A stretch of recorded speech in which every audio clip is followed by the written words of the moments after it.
Hi, I'm Eden from the Open Learning Initiative. In this video, I'm going to show you how to schedule course content in OLI Torus. This will help you set clear expectations for when students should complete units, modules, and graded assignments using our flexible Gantt style tool, without manual entering for each page. Let's get started. Under your course's Manage settings, scroll down to Curriculum and click into the Scheduling and Assessment settings. Now we see a page with 4 tabs of settings. In general, the Schedule tab lets you create a suggested course timeline for students to follow. The Assessment settings tab allows you to configure each assessment item in more detail.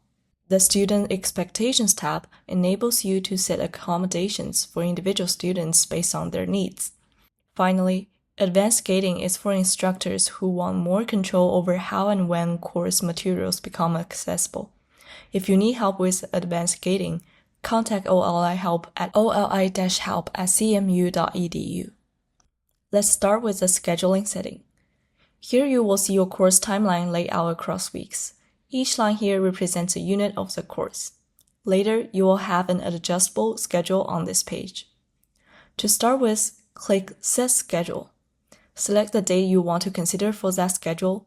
Click Continue. If you choose to not set assessment due dates, the system will not automatically assign any due dates. You will need to manually set them later in the assessment setting view. If you choose Set Assessment Due Dates according to the sequence of course content, due dates will align with where each assessment appears within a unit. For example, if an assessment is placed halfway through a unit, its due date will also be scheduled halfway through that unit's duration. If you choose Set Assessment Due Dates to the end of each section, all assessments will be due at the end of their respective units. So even if an assessment appears midway through that unit, its due date will still be at the end of that unit. This option is the most commonly used. Now you will see a Gantt style timeline. Use Ctrl+- or Command+- to adjust the size of the content on the screen for the best view. You can view or hide details of a unit by clicking the small black button or the Expand or Collapse All button. Lengths of each block represent the suggested time duration of the unit, which is independent of assessment dates you set. They are interactive and fully adjustable, meaning that you can move it or drag the ends to change when a unit begins or ends. You can also search for a specific module or topic using the search bar. By default, items under a unit are set to Suggested By Dates. Suggested By Date is for keeping students on track, for example, with their readings, while Due By Date is for scored graded objects.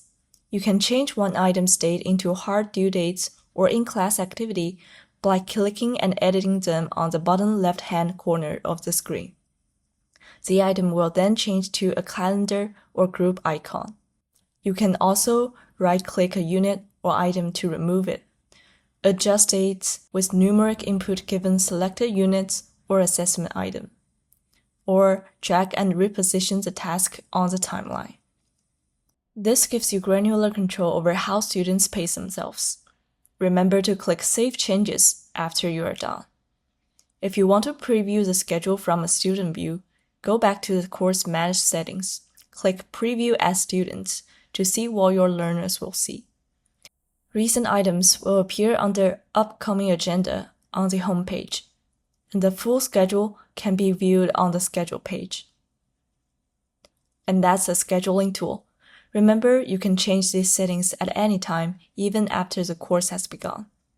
In the next video, we'll walk through the assessment settings.